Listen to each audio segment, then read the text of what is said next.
बिस्मिल्लाहिर्रहमानिर्रहीम। अस्सलाम वालेकुम। मैं डॉक्टर मरीमा मुनीर रहमत क्लिनिक विद सिबलिंग के प्लेटफॉर्म से आपके लिए बहुत ही इन्फॉर्मेटिव वीडियो लेकर आई हूँ।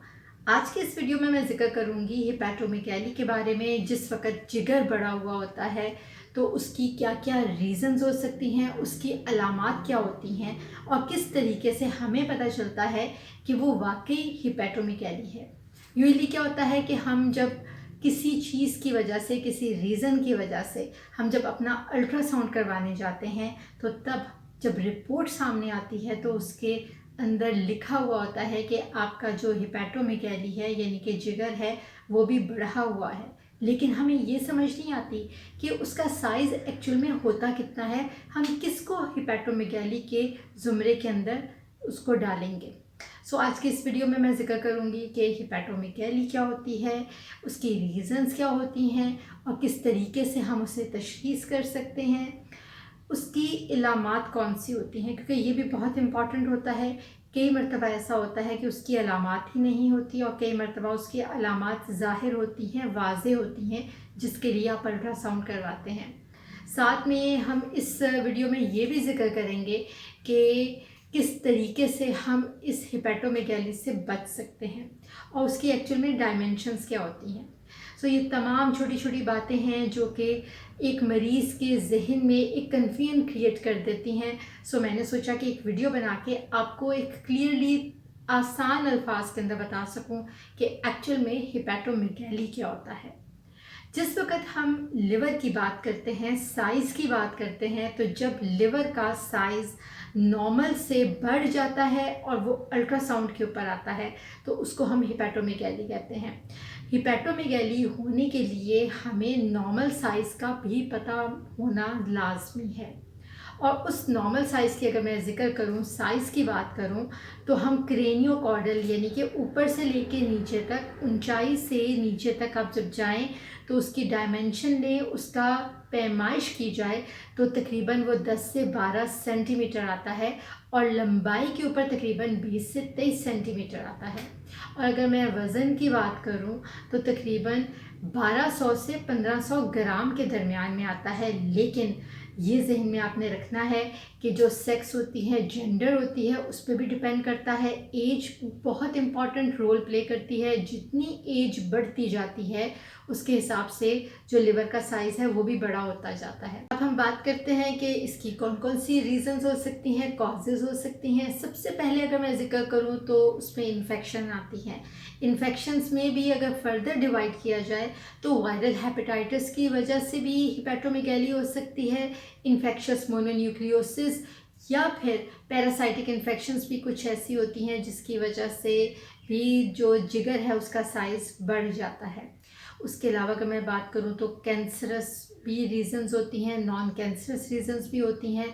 अल्कोहल बहुत इंपॉर्टेंट रोल प्ले करता है, साथ में डाइट बहुत इंपॉर्टेंट रोल प्ले करती है। कई मरतबा अल्कोहलिक हेपेटाइटिस भी होता है जिसमें साइज़ बढ़ जाता है। और नॉन अल्कोहलिक की अगर बात करें तो उसको हम नैश भी बोलते हैं। डाइट की वजह से अगर आप बहुत ज़्यादा फैटनिंग डाइट लेंगे तो उसकी वजह से भी जो लिवर का साइज़ होता है वो बढ़ के हिपैटोमेगैली की शक्ल इख्तियार कर लेता है। देखिए मैं आपको ये चीज़ बताऊं कि जब हिपैटोमेगैली अगर अल्ट्रासाउंड पे आती है ना तो उसकी वजह से हमें ये नहीं पता चलता कि उसकी रीज़न क्या है। वो हमें उसके लिए फर्दर इन्वेस्टिगेशंस करवानी पड़ती हैं। और उन इन्वेस्टिगेशंस की अगर मैं ज़िक्र करूं तो सबसे पहले आप ब्लड बेसिक इन्वेस्टिगेशंस करवाएंगे जिसके अंदर लिवर फंक्शन टेस्ट आ जाते हैं। और साथ में अगर मैं कहूँ कि इसमें HDL, LDL यानी कि high density lipoprotein, low density lipoprotein आ जाते हैं। उसके अलावा और VLDL आता है, कोलेस्ट्रॉल आप करवाते हैं। इनसे बहुत चीज़ें हमें पता चल जाती है कि लिवर की कंडीशन क्या है। उसके अलावा जब अल्ट्रासाउंड करवाया जाता है तो ना सिर्फ हमें लिवर के साइज़ के बारे में पता चलता है बल्कि हमें उसके टेक्सचर के बारे में भी पता चलता है। और ये भी नॉन इन्वेसिव टेस्ट है और इजीली हो सकता है। अब नेक्स्ट अगर बात करें कि जब अल्ट्रासाउंड पे भी हमें आगे फर्दर ना पता चला कि अब फर्दर हम क्या करेंगे, हम CT स्कैन करवाएंगे। है वो भी नॉन इन्वेसिव, लेकिन वो अल्ट्रासाउंड से कॉस्टली है और थोड़ा सा टाइम भी उसमें कंज्यूम होता है। आपको पहले एक प्रॉपर अपॉइंटमेंट लेनी पड़ती है, उसके मुताबिक फिर आपको जाना पड़ता है, उस टाइम ड्यूरेशन के ऊपर जाना पड़ता है। कुछ कई मरतबा होती हैं कि कुछ प्रेपरेशंस की जाती हैं जो मरीज़ को बताई जाती हैं, उसके मुताबिक फिर वो टेस्ट परफॉर्म किया जाता है। नेक्स्ट मैं ज़िक्र करूँ तो अगर हमें लिवर का यानी कि जिगर का साइज़ बढ़ने की और फर्दर वजूहात हमें ना सिर्फ अल्ट्रासाउंड से पता चल रही हैं, ना फिर हमें सीटी स्कैन से, जो कि दोनों ही नॉन इन्वेसिव टेस्ट हैं, तो तब फिर हम बहुत ही रेयर ऐसी कंडीशंस होती हैं जिनमें हमें जो इन्वेसिव टेस्ट है उनकी तरफ जाना पड़ता है, जिसमें लिवर बायोप्सी आ सकती है। ये मैंने कोशिश की है कि आपको बहुत ही आसान अल्फाज के अंदर मैं समझा सकूं कि जिस वक़्त आप अल्ट्रासाउंड की रिपोर्ट देखते हैं और वहाँ पर हेपेटोमेगाली लिखा हुआ होता है, तो फिर आप फर्दर परेशान हो जाते हैं, आपको समझ नहीं आ रही होती कि जी अब हम आगे फर्दर क्या करें।